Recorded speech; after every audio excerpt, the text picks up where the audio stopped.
De nouveaux acteurs sont en train de casser les règles établies dans la distribution immobilière. Avec les nouvelles technologies, de nouveaux usages et services émergent comme la visualisation 3D ou encore la géolocalisation affinée. Alors c'est vrai, l'intervention d'un tiers lors d'une transaction est encore indispensable, ce qui écarte pour l'instant la menace de désintermédiation. Mais les acteurs de la distribution immobilière doivent rester sur le qui-vive. Sinon, ils risquent de se retrouver talonnés par les nouveaux entrants 100% en ligne ou par les modèles disruptifs qui émergent à l'étranger.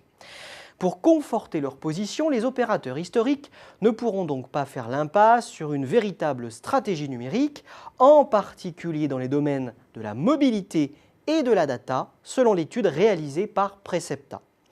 De fait, avec le numérique, le paysage concurrentiel se transforme déjà. Je pense en particulier aux réseaux mandataires, les seuls des nouveaux entrants à représenter pour l'instant une réelle menace.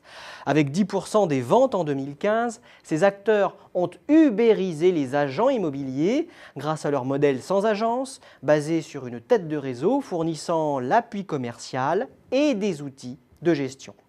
Quant à la menace des autres opérateurs, elle n'est pas encore suffisamment sérieuse pour inquiéter les activités traditionnelles de transaction.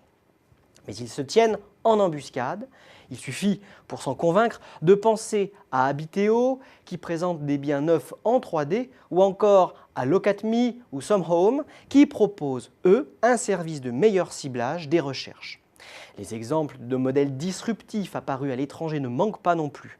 C'est ainsi que le britannique Easy Property se distingue par ses formules à la carte, tandis que l'américain Opendoor s'appuie sur le big data pour racheter des maisons cash.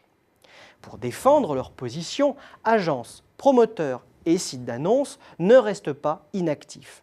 L'acquisition de start-up innovantes est ainsi une piste explorée à l'image de Bouygues Immobilier. L'évolution de l'offre en s'inspirant des jeunes pousses numériques en est une autre. Les sites d'annonces proposent ainsi de plus en plus de fonctionnalités comme la géolocalisation chez Se Loger, Era France ou encore Orpi. Orpi va même plus loin avec la première véritable offre de rupture qui consiste à ouvrir son site aux annonces des particuliers. Placer le mobile au cœur de sa stratégie digitale est également une piste pour les acteurs traditionnels compte tenu de l'essor des smartphones. Enfin, capitaliser sur l'important stock de données est une voie à investiguer. C'est en effet un bon moyen pour optimiser les outils de recherche et affiner les contacts commerciaux pour mieux les valoriser. Et cela permet aussi aux opérateurs historiques d'accélérer leur transition numérique.